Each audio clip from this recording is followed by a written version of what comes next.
नमस्कार दोस्तों। आज हम सॉल्व करने वाले हैं व्यापम के कुछ प्रीवियस ईयर के क्वेश्चन पेपर पार्ट 2। इसके पहले हमने एक वीडियो और डाल के रखा हुआ है, तो चलिए शुरू करते हैं। केंद्रीय मानव संसाधन विकास मंत्रालय ने घोषणा की है कि भारत की दो सबसे लोकप्रिय प्रतियोगी परीक्षाएं, एक तो JEE और नीट की, किसके द्वारा आयोजित की जाएंगी। भारतीय माध्यमिक शिक्षा, ये आपका करंट का क्वेश्चन है, जो उस टाइम जब पेपर हुआ था आपका ये जेल पहली वाला, तब आया था ये क्वेश्चन। तो ये करंट में आप उसको काउंट कर सकते हैं। ये NTA जो था ना, नेशनल टेस्टिंग एजेंसी, मतलब उन्होंने बोला था कि अब ये जो है वो दोनों एग्ज़ाम को आयोजित करेगा आपका NTA। ठीक है, नेक्स्ट देखते हैं। तुमकड़ जिले के सूखा प्रभावित पावागढ़ क्षेत्र में 2000 मेगावाट की कुल क्षमता वाले पहले चरण शक्ति स्थल सौर पार्क का उद्घाटन हुआ, जो कि किस राज्य में स्थित है। 2000 की क्षमता वाला, ये भी उस टाइम आपका करंट का रहा होगा। इसका आंसर आपका कर्नाटक रहेगा, ऑप्शन 3 कर्नाटक। नेक्स्ट क्वेश्चन था मध्य प्रदेश जो है आपका, उसका तीसरे मुख्यमंत्री जो थे, कौन थे। कैलाश नाथ काटजू, भगवत राव मंडलोई, द्वारका प्रसाद मिश्रा या फिर रविशंकर शुक्ल। तो तीसरे आपके कौन थे, आपके कैलाश नाथ काटजू थे, है ना, थर्ड नंबर के। पहले कौन है आपके, रविशंकर शुक्ल थे आपके पहले मुख्यमंत्री, पंडित रविशंकर शुक्ल। घूमर किस भारतीय राज्य का पारंपरिक सामाजिक लोक नृत्य है, बताइए। राजस्थान, गुजरात, असम या फिर पंजाब। तो इसका आंसर आपका क्या हो जाएगा, राजस्थान हो जाएगा आप, है ना। राजस्थान जो है, घूमर राजस्थान का है। गुजरात का देख सकते हैं अपन गरबा, असम में आपका बिहू होता है, और पंजाब में आपका क्या होता है, भांगड़ा होता है ना। नेक्स्ट देखते हैं। निम्नलिखित में से किस संस्थान के द्वारा जागो ग्राहक जागो जागरूकता अभियान चलाया गया था। प्रतिभूति और विनिमय बोर्ड सेबी के द्वारा, या फिर भारतीय राष्ट्रीय कृषि सहकारी विपणन संघ मर्यादित NAFED के द्वारा, या फिर खाद्य और कृषि संगठन के द्वारा, या फिर वायदा बाजार आयोग फॉरवर्ड मार्केट कमीशन के द्वारा। एक मिनट गाइस, तो इसका आंसर आपका क्या हो जाएगा, ऑप्शन 4 वायदा बाजार आयोग, मतलब फॉरवर्ड मार्केट कमीशन, है ना। नेक्स्ट क्वेश्चन देखते हैं। पहले जो भारतीय सामान्य चुनाव हुए थे वो किस वर्ष आयोजित किए गए थे। 1952, 53, 51, 52 या फिर 50 और 51 को कब आयोजित हुए थे आपके पहले भारतीय चुनाव। जो सामान्य चुनाव हुए थे वो 51, 52 को हुए थे, है ना। आपकी ये संविधान लागू होने के बाद 1950 में आपका संविधान लागू हो गया था। 51-52 में आपके पहले भारतीय सामान्य चुनाव को आयोजित किया गया था। नेक्स्ट देखते हैं। मध्य प्रदेश में जो सिरोंज शहर है वो भूकंपीय क्षेत्र वर्गीकरण किसके अंतर्गत आता है, किस जोन के अंतर्गत आता है आपका। एक, first zone, fifth zone, second zone या फिर थर्ड जोन। देखिए आपका जो सिरोंज है, मतलब MP, वो आपका जोन 2 में आता होगा, कि जो जोन 2 आते हैं ना, उसमें मतलब आपके 6 से कम तीव्रता के जो भूकंप होते हैं, मतलब जोन 2 को कम तीव्रता वाला भूकंप क्षेत्र कहते हैं, जोन 2 को। और फर्स्ट तो आपको सबसे कम रहता है, तो जोन 2 जो होता है आपका कम तीव्रता वाला होता है। तो कम तीव्रता वाले जो 6 से कम में आते हैं वो आते हैं आपके जोन 2 में। तो जो आपका सिरोंज मध्य प्रदेश वाला एरिया है वो आपका जोन 2 में आता है। फिर जो 3 आता है उसमें 7 तीव्रता के आते हैं जोन 3 में। फिर 4 जो होता है उसमें मतलब 8 तीव्रता के आते हैं। और सबसे खतरनाक होता है आपका जोन 5, जिसमें आपका 9 या फिर 9 से अधिक तीव्रता के भूकंप आते हैं जोन 5 में। जैसे ये जम्मू कश्मीर लद्दाख वाला एरिया हो गया, अंडमान निकोबार हो गया, हिमाचल प्रदेश, उत्तराखंड हो गया, ये आपके जो होते हैं ना जोन 5 में आते हैं, सबसे गंभीर तीव्रता वाले भूकंपीय क्षेत्र में। तो अपना मध्य प्रदेश का जो सिरोंज है वो किस में आएगा आपका, जोन 2 में आएगा, ऑप्शन नंबर 3 इसका आंसर हो जाएगा आपका। नेक्स्ट देखते हैं। जो जैन साधु तरुण सागर हैं, जो कि काफ़ी फेमस हैं आपके जैन साधु तरुण सागर अपने कटु वचनों के लिए, तो उनका जन्म मध्य प्रदेश के कहाँ के ज़िले में हुआ था। देवास, मुरैना, दमोह या फिर आगर मालवा। तो इसका आंसर आपका क्या हो जाएगा, आपका दमोह जो है ना, उसमें उनका जन्म हुआ था तरुण सागर का। मतलब कटु वचन सुन के किसी का दम घुट सकता है, मतलब, या फिर अपनी बातों से मुँह लेते हैं, आप ऐसे भी याद कर सकते हैं उनको। भारत में निजीकरण किया गया पहला रेलवे स्टेशन कौन सा है। इटारसी, गणेशगंज, हबीबगंज या फिर खजुराहो। तो आपको सबको पता होगा क्योंकि बहुत न्यूज़ में रहा है आपका ये हबीबगंज रेलवे स्टेशन, जिसका नाम अब क्या हो गया है आपका, रानी कमलापति रेलवे स्टेशन। रानी कमलापति मध्य प्रदेश का स्टेशन है ये। नेक्स्ट देखते हैं। मध्य प्रदेश में जापानी औद्योगिक टाउनशिप खालिस्तान में स्थापित की जाएगी? पीथमपुर, सिंगरौली, कटनी या फिर बीना? जापानी औद्योगिक टाउनशिप जो स्थापित की गई है ना, वो आपकी किस में की गई है? पीथमपुर में की गई है, जिसको आप मध्य प्रदेश का डेट्रॉइट भी बोलते हैं, पीथमपुर में, है ना। ऑटोमोबाइल सेक्टर के लिए फेमस है आपका पीथमपुर, जो कि आपका धार में स्थित है, धार जिले में। तो जापानी औद्योगिक टाउनशिप आपकी किस में स्थापित की गई है? आपके पीथमपुर में स्थापित की गई है, ठीक है। कितनी राष्ट्रीय वार्षिक योजनाएं अब तक प्रस्तावित की गई हैं? राष्ट्रीय वार्षिक योजनाएं अब वो उस टाइम तक कितनी की गई थी? तो उसका आंसर 6 था आपका। मध्य प्रदेश के किस जिले में नौरादेही अभ्यारण्य स्थित है? बताइए। बघेलखंड, ग्वालियर, सागर या फिर रीवा?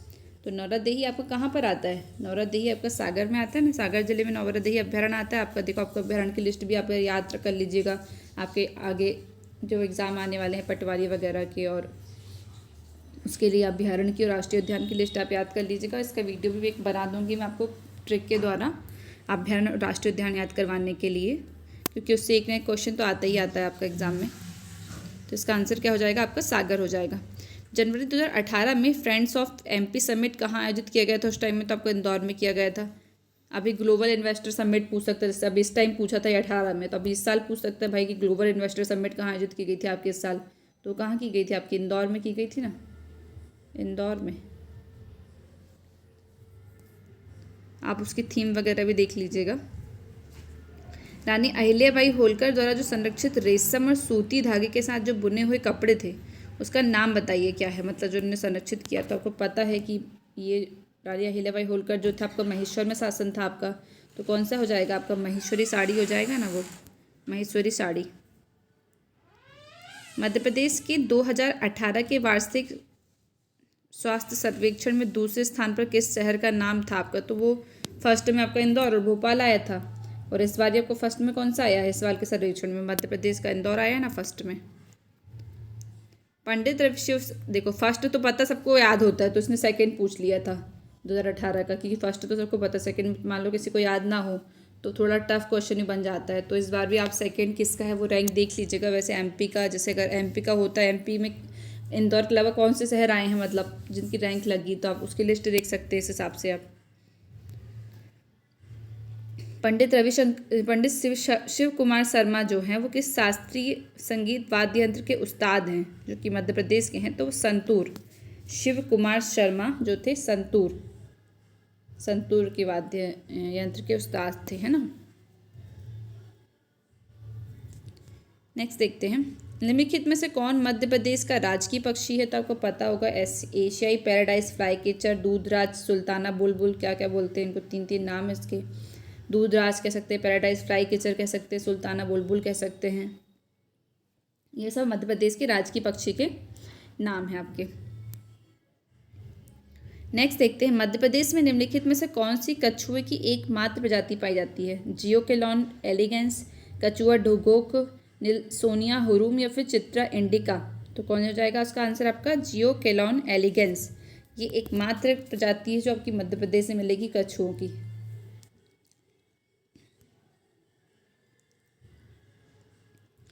निम्नलिखित में से किस सरकारी संस्थान ने भारत में कृषि अपशिष्ट के प्रतिशत का अनुमान लगाया है? AFO ने, सी केंद्रीय कटाई उपरांत अभियांत्रिकी संस्थान ने, या फिर राष्ट्रीय कृषि सहकारी विपणन ने, या वायदा बाजार आयोग ने? तो इसका आंसर हो जाएगा आपका क्या? केंद्रीय कटाई उपरांत अभियांत्रिकी या प्रौद्योगिकी संस्थान आपका। निम्नलिखित में से कौन सी मिट्टी नदियों के तलछट से बनी होती है और जिसमें पोटास ज़्यादा होता है लेकिन फास्फोरस कम होता है? बताओ। लैटेराइट, काली या जलोढ़? तो नदियों की तलछट से जलोढ़ ही आएगी भैया। आप जो मिट्टी बहा के लेके आती नदी, मतलब है ना, उसमें पोटास की मात्रा ज़्यादा होती है, फास्फोरस कम होता है, और तलछट से तो जलोढ़ मिट्टी ही बनती है आपकी। नेक्स्ट देखते हैं, दूध के लिए सही पर्यायवाची शब्दों की पंक्ति को चुनिए। हिंदी के क्वेश्चन आ गए हैं आपके। दूध को क्या क्या बोलते था आपका? दुग्ध क्षीर गोरस, दुग्ध क्षीर रस, दुग्ध क्षीर गोरस या फिर शुद्ध क्षीर गोरस? बताओ। गौरस। तो देखो, गौरस तो आपका आया भैया, गौ का रस तो बोलते ही दूध को। उसके अलावा क्षीर भी कहते हैं, गौरस भी कहते हैं, रस तो नहीं बोलते हैं ना, रस तो थोड़ी बोलते हैं दूध को। खीर भी थोड़ी बोलेंगे तो वैसे भी कैंसिल हो गया। शुद्ध थोड़ी बोलेंगे, इसमें दुग्ध है ही नहीं, ये भी आप कैंसिल कर सकते थे, इसको कैंसिल कर सकते थे, इसको कैंसिल कर सकते थे। इसका आंसर क्या जाएगा आपका? दुग्ध, क्षीर और गौरस। मेरे तो गिरधर गोपाल दूसरों न कोई, इसमें कौन सा रक्त है आपका? भक्ति, अद्भुत, वात्सल्य या फिर शांत रस। तो अब पता लग रहा है पढ़ के सीधा सी बात है कि इसमें भक्ति रस है आपका। मेरे तो गिरधर गोपाल दूसरों न कोई, कौन सा आपका इसमें? भक्ति रस है। नेक्स्ट देखते हैं, अंधेर मचना। इस मुहावरे का क्या अर्थ है? अंधेर मचना, कुव्यवस्था होना, योग्यता ना होने पर भी सफल होना, या फिर आपका मनोकामना पूर्ण हो जाना, या फिर बुद्धि नष्ट हो जाना। बताओ क्या होगा इसका आंसर आपका? इसका होता है अंधेर मचना, होता है कुव्यवस्था हो जाना, है ना, सब गड़बड़ गड़बड़ हो जाना, एकदम व्यवस्थित ना होना, मतलब कुछ भी कुव्यवस्था होता है अंधेर मचना का मतलब। नेक्स्ट है आपका, आप प्रत्यय से बना निम्न शब्द निम्न में से कौन सा है जो आप प्रत्यय से बना? बताओ। उपसर्ग पहले लगते हैं, आप बाद में लगता है ना, प्रत्यय मतलब बाद में लगता है। तो आपा, इसमें आप प्रत्यय दिख रहा है आपको? नहीं दिख रहा है। मिलाप, मिलाप, आपत्ति, इसमें भी नहीं दिख रहा है आप। तो ये सीधा सा समझ में आ रहा है कि इसका आंसर मिलाप हो जाएगा आपका। नेक्स्ट देखते हैं, मुनिगण का शुद्ध रूप निम्न में से कौन सा है? मुनिगण, मुनिगण होता है ना, मुनिगण, तो गण को तो ऐसे तो लिखते नहीं हो, ये फर्स्ट ऑप्शन जो है वो गलत। मुनिगण, गण ऐसे थोड़ी लिखते हैं, ऐसे भी नहीं लिखते हैं, ऐसे भी नहीं लिखते हैं। ऑप्शन 3 आपका हो जाएगा, मुनिगण। देश निर्वासित, इसका समाहित विग्रह क्या होगा? बताओ। देश से निर्वस्त्र, देश से निर्वासित, देश के लिए शासन, या फिर देश में शासित। तो इसका हो जाएगा निर्वस्त्र, तो मतलब निर्वस्त्र थोड़ी बोल रहे, निर्वासित मतलब निर्वासित निकाल देना देश से, शासन भी नहीं होता, देश में शासित भी नहीं होता है। तो देश से निर्वासित मतलब ऑप्शन बी इसका आंसर हो जाना चाहिए आपका। तो वैसे ऑप्शन बी, देश से निर्वासित, है ना, ऑप्शन बी इसका आंसर हो जाएगा आपका। देवता के लिए सही पर्यायवाची वाले शब्दों की पंक्ति को चुनिए। देवता के लिए क्या बोलते हैं उसको? अमर, अजर, दवे, सुर, अजर, देव, सुर, अजार, देव, या सुर, अजर, विभूत। बताइए। देखो दवे तो नहीं होता है, तो पर इसको कैंसिल कर सकते हैं अपन। सुर, अजर, देव, सुर, अजार, देव, या सुर, अजर, विभूत। तो बताइए इसमें 3 में से क्या हो सकता है आपका? देव, देव इनमें आ रहा है, तो ये 4th भी आप कैंसिल कर सकते हैं, या तो बी होगा या फिर सी होगा। तो इसका आंसर क्या हो जाएगा आपका? सुर, अजर, देव, मतलब बी हो जाएगा, है ना। अजर जो वो कभी मरता नहीं हो, अजर। सुर, जैसे असुर होता है इसका अपोजिट मतलब राक्षस, तो सुर देवता को बोलते हैं, और देव भी बोलते हैं। सुर, अजर, देव, 3 इसके पर्यायवाची होते हैं आपके, है ना। नेक्स्ट देखते हैं, राह खर्च का समासिक विग्रह निम्न में से कौन सा है? राह खर्च, रहाने की खर्च नहीं, राह के लिए सर्च, सर्च थोड़ी होगा, राह के लिए खर्च, रहने के लिए खर्च। तो राह खर्च मतलब राह मतलब रास्ते के लिए ना, तो 3rd होना चाहिए इसका आंसर, राह के लिए खर्च, है ना। ऑप्शन 3rd जो है इसका आंसर हो जाएगा आपका, राह के लिए खर्च। नेक्स्ट देखते हैं, श्राप का शुद्ध रूप कौन सा? बताओ, श्राप कैसे लिखते हैं? श्राप का शाप, शराब, शराब भी नहीं होता, शाप भी नहीं होता, तो बी लग रहा है भाई इसका, तो बी होना चाहिए इसका, शाप ऐसे लिखते हैं। मतलब आपको लगता है कि ये शुद्ध रूप है, लेकिन शुद्ध रूप तो आपका इसका ये है, शाप, बोलते हैं ना शापित, शाप होता है ये सही में, शाप, जिसे सरलता से पढ़ा जा सके। बताओ क्या बोलते हैं उसको? सुवास, सुवाच, सुपाठ्य या सुपाठ्य। सुपाठ्य होना चाहिए वैसे इसका, 4 आंसर होना चाहिए इसका, सुपाठ्य, जिसको सरलता से मतलब सरलता से पाठ कर सकें, पढ़ सके, है ना। सुवास मतलब वाच्य तो लग नहीं रहा है, वाच्य मतलब बोलने वाला भी लग रहा है, पाठ्य तो वैसे भी गलत हो गया, तो सुपाठ्य इसका हो जाएगा। सबको एक साथ देखने वाला, जो सबको एक साथ देखता है, सामदर्शी, समदर्शी, समानी या समान। तो कोई समान कोई चीज़ तो है नहीं, समानी भी नहीं होता है, समदर्शी होना चाहिए इसका आंसर, समदर्शी, ऑप्शन बी।